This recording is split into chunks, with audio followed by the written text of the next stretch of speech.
ನಮಸ್ಕಾರ, ನೀವು ನೋಡ್ತಾ ಇದ್ದೀರಾ ಸ್ಪೀಡ್ ನ್ಯೂಸ್ ಕನ್ನಡ. ನಾನು ಸುಷ್ಮಿತಾ ನಟರಾಜ್.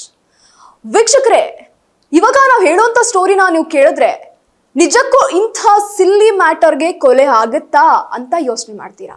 ಯಾಕೆ ಅಂತ ಅಂದ್ರೆ ಜಿಯೋದಿಂದ ಏರ್ಟೆಲ್ಗೆ ಪೋರ್ಟ್ ಮಾಡಿಸ್ತೀನಿ ಅನ್ನುವಂತಹ ಕಾರಣಕ್ಕೆ, ಅದಕ್ಕೆ ಒಪ್ಲಿಲ್ಲ ಅನ್ನುವಂತಹ ಕಾರಣಕ್ಕೆ ಸ್ವಂತ ಎತ್ತ ತಂದೆ ತಾಯಿಯನ್ನೇ ಕೊಲೆ ಮಾಡಿರುವಂಥದ್ದು. ಈ ಘಟನೆ ಕಳೆದ ಫೆಬ್ರವರಿಯಲ್ಲೇ ನಡೆದಿದೆ.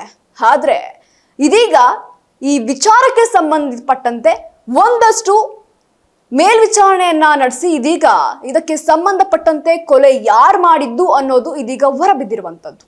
ಹೌದು, ಜಿಯೋದಿಂದ ಏರ್ಟೆಲ್ಗೆ ಪೋರ್ಟ್ ಮಾಡಲು ನಿರಾಕರಿಸಿದ್ದಕ್ಕೆ ಒಬ್ಬ ತನ್ನ ಎತ್ತವರನ್ನೇ ಕೊಲೆ ಮಾಡಿ ಇದೀಗ ನಗರದ ಪೊಲೀಸರ ಅತಿಥಿಯಾಗಿದ್ದಾನೆ. ಇನ್ನು ನಗರದಲ್ಲಿ ನಡೆದಂತಹ ಈ ಭಯಾನಕ ಘಟನೆಯ ಹಿಂದೆ ನಿಜವಾದ ಕಾರಣದಿಂದ ಜನರು ಬೆಚ್ಚಿ ಬಿದ್ದಿದ್ದಾರೆ ಅಂತಾನೆ ಹೇಳ್ಬೋದು.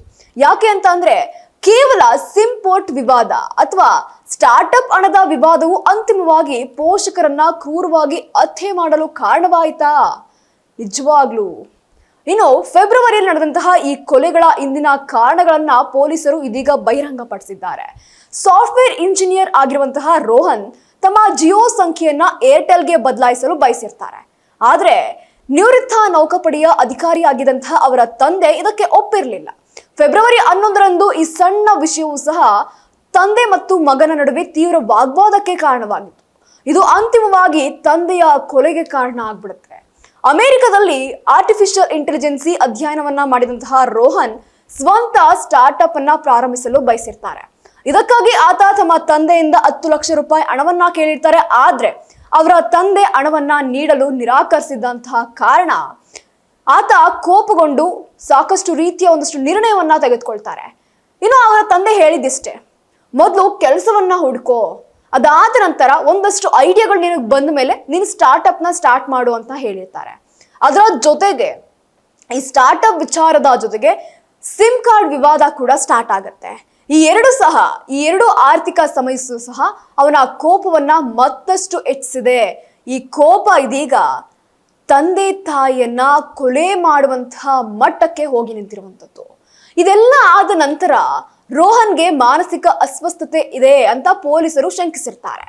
ಆತನ ತಾಯಿ ಕೂಡ ಈ ಹಿಂದೆ ನೆರೆಯವರಿಗೆ ಇದೇ ವಿಷಯವನ್ನ ಹೇಳಿರ್ತಾರೆ. ಅದೇ ಕಾರಣಕ್ಕೂ ಸಹ ಪೊಲೀಸರು ಆತನನ್ನ ನಿಮಾನ್ಸ್ಗೂ ಸಹ ಕರ್ಕೊಂಡೋಗಿ ಸೇರಿಸಿರ್ತಾರೆ. 1 ವಾರದ ಪರೀಕ್ಷೆಗಳ ನಂತರ ಅಲ್ಲಿನ ವೈದ್ಯರು ರೋಹನ್ಗೆ ಯಾವುದೇ ರೀತಿಯ ಮಾನಸಿಕ ಸಮಸ್ಯೆಗಳು ಇಲ್ಲ ಅನ್ನುವಂಥದ್ದನ್ನ ತಿಳಿಸ್ತಾರೆ. ಅದೇ ರೀತಿಯಾಗಿ ಪೊಲೀಸರು ನ್ಯಾಯಾಲಯಕ್ಕೆ ಸಲ್ಲಿಸಿರುವಂತಹ ಆರೋಪ ಪಟ್ಟಿಯಲ್ಲಿ ಪ್ರಮುಖ ಸಾಕ್ಷಿಗಳನ್ನ ಇರಿಸಿದ್ದು, ಘಟನಾ ಸ್ಥಳದಲ್ಲಿ ಕಂಡುಬಂದಂತಹ ರಕ್ತದ ಕಲೆಗಳನ್ನ ವಿಧಿವಿಜ್ಞಾನ ಪ್ರಯೋಗಾಲಯದಲ್ಲೂ ಸಹ ಪರೀಕ್ಷಿಸಲಾಗಿದೆ. ಇನ್ನು ರೋಹನ್ ಬಟ್ಟೆಗಳ ಮೇಲಿನ ರಕ್ತವೂ ಸಹ ಅವನ ಎತ್ತವರದ್ದೇ ಎಂದು ಇದೀಗ ಪ್ರಯೋಗಾಲಯದ ವರದಿಯೂ ಸಹ ಸ್ಪಷ್ಟವಾಗಿ ತೋರಿಸಿದೆ. ಸುಮಾರು 40 ಸಾಕ್ಷಿಗಳ ಹೇಳಿಕೆಯೊಂದಿಗೆ ಪೊಲೀಸರು ಆರೋಪಿಯ ವಿರುದ್ಧ ದೃಢವಾದಂತಹ ಸಾಕ್ಷಿಗಳನ್ನ ಸಂಗ್ರಹಿಸಿದ್ದಾರೆ. ಇನ್ನು ಫೆಬ್ರವರಿಯಲ್ಲಿ HAL ಟೌನ್ಶಿಪ್ ಬಳಿಯ ವಿಜ್ಞಾನ ನಗರದಲ್ಲಿರುವಂತಹ ಅವರ ವಿಲ್ಲಾದಲ್ಲಿ 33 ವರ್ಷದ ಸಾಫ್ಟ್ವೇರ್ ಇಂಜಿನಿಯರ್ ರೋಹನ್ ಚಂದ್ರ ಈ ಕೃತ್ಯವನ್ನ ಎಸಗಿದ್ದು, ಆರೋಪಿಗೆ ಯಾವುದೇ ಒತ್ತಡ, ಆತಂಕ ಅಥವಾ ಮಾನಸಿಕ ತೊಂದರೆಯ ಯಾವುದೇ ಲಕ್ಷಣಗಳು ಸಹ ಕಂಡು ಬಂದಿಲ್ಲ ಎಂದು ಇದೀಗ ಉಪ ಪೊಲೀಸ್ ಆಯುಕ್ತ ಸೈದುಲ್ಲಾ ಹೇಳಿರುವಂತದ್ದು. ನಾವು ನಮ್ಮ ತನಿಖೆಯಲ್ಲಿ ಮುಂದುವರಿಸಿದ್ದೇವೆ, ಯಾವುದೇ ರೀತಿಯಲ್ಲಿ ನಮ್ಮ ತನಿಖೆಯಲ್ಲಿ ಇಂತಹ ಘಟನೆಗಳು ಕಂಡು ಬಂದಿಲ್ಲ ಅನ್ನೋದನ್ನ ತಿಳಿಸ್ಕೊಟ್ಟಿರುವಂತದ್ದು. ಇನ್ನು ರೋಹನ್ ಅವರನ್ನ ವಿವರವಾದಂತಹ ವಿಚಾರಣೆಗೆ ಒಳಪಡಿಸಿದ್ದೇವೆ ಎಂದು ಇದೀಗ ತಿಳಿಸಿದ್ದಾರೆ. ಸುಮಾರು 500 ಪುಟಗಳ ಚಾರ್ಜ್ ಶೀಟ್ ನಲ್ಲಿ 40 ಸಾಕ್ಷಿಗಳ ಹೇಳಿಕೆ ಇವೆ ಮತ್ತು ಫಾರೆನ್ಸಿಕ್ ವಿಜ್ಞಾನ ಪ್ರಯೋಗಾಲಯದ ವರದಿಗಳು ಸಹ ಸೇರ್ಕೊಂಡಿವೆ ಎಂದು ಇದೀಗ ಪೊಲೀಸ್ ಅಧಿಕಾರಿಗಳು ಮಾಹಿತಿಯನ್ನ ನೀಡಿರುವಂತದ್ದು.